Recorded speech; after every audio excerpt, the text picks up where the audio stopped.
अस्सलामुअलैकुम। ज़ुकाम के खात्मे के लिए थोड़ी सी चीनी दहकते हुए कोलों पर डालकर इसका धुआं लें। टमाटर का पेस्ट सुबह शाम मुँह पर लगाने से चेहरे के दाग और स्याही वगैरह दूर हो जाती है। पेशाब की जलन को दूर करने के लिए ज़्यादा से ज़्यादा पानी का इस्तेमाल करें। पैरों के तलवे जलते हों तो सुबह शाम मेहंदी के पत्तों से पैरों के तलवों की मालिश करें। दिल की तेज़ धड़कन और पेट में गैस बनने से रोकने के लिए सौंफ और खुश्क धनिया एक टांक साफ़ करके लें और इसमें 1.5 चम्मच शक्कर डालें और सुबह शाम एक चम्मच खाएं। नज़र को बेहतर करने के लिए 7 बादाम पीस लें और इसमें आधा चम्मच सौंफ और मिश्री के साथ रोज़ाना खाएं। दांतों से कीड़ा ख़त्म करने के लिए चंबेली के पत्ते पानी में डालकर उबाल लें। इसमें थोड़ा सा नमक डालकर गरारे करें। हाथ और पाँव में पसीना ज़्यादा आ रहा हो तो पानी में नींबू का रस या सिरका मिलाकर दिन में 2 से 3 बार हाथ और पाँव धोएं। कोलेस्ट्रॉल की सतह को कम करने के लिए जई का आटा और गाजर का ज़्यादा इस्तेमाल करें। सुबह और शाम सलाद के तौर पर प्याज का इस्तेमाल इंसानी जिस्म को ताकत देता है।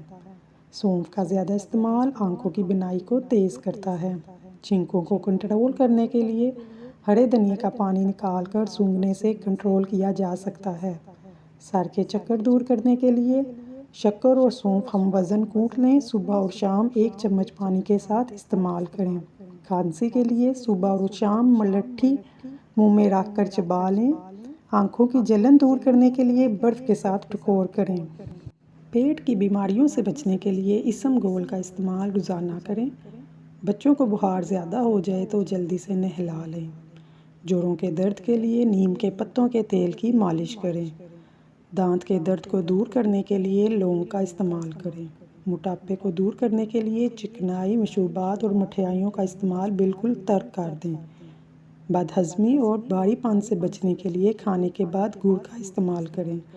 कील मुहासे दूर करने के लिए अंडे की सफ़ेदी फेंटकर चेहरे पर 15 मिनट लगाएं। बाद में अच्छे साबुन से मुंह धो लें। लहसुन के छिलके आसानी से उतारने के लिए इन्हें थोड़ी देर के लिए धूप में रख दें। इसके बाद छीलें, आसानी से छिल जाएंगे। उबलते हुए दूध को गिरने से बचाने के लिए पतीली के चारों किनारों पर ऑयल या मक्खन लगा दें। दूध उबलकर बाहर नहीं आएगा। मैदा, आटा और बेसन में बरसात के मौसम में कीड़े और सुसरियां पैदा हो जाते हैं। इनके डब्बों में तेज़पात के चंद पत्ते रख दीजिए। बेसन और मैदा कीड़ों से महफूज रहेगा। बेसन और दूध को मिलाएं। इसमें बादाम का पाउडर बनाकर शामिल कर लें। जब ये पेस्ट बन जाए तो चेहरे पर अच्छी तरह माल लें। चेहरा निखर जाएगा। आपकी कमर में दर्द रहता हो, अदरक के रस में शहद मिलाकर पिएं। टमाटरों को ज़्यादा दिनों तक महफूज करने के लिए टमाटरों के सिरों पर मोम लगा दें। कई दिनों तक टमाटर बिल्कुल ताज़ा रहेंगे। आपको कौन सी रेमेडी पसंद आई है कमेंट में ज़रूर बताइएगा। शुक्रिया।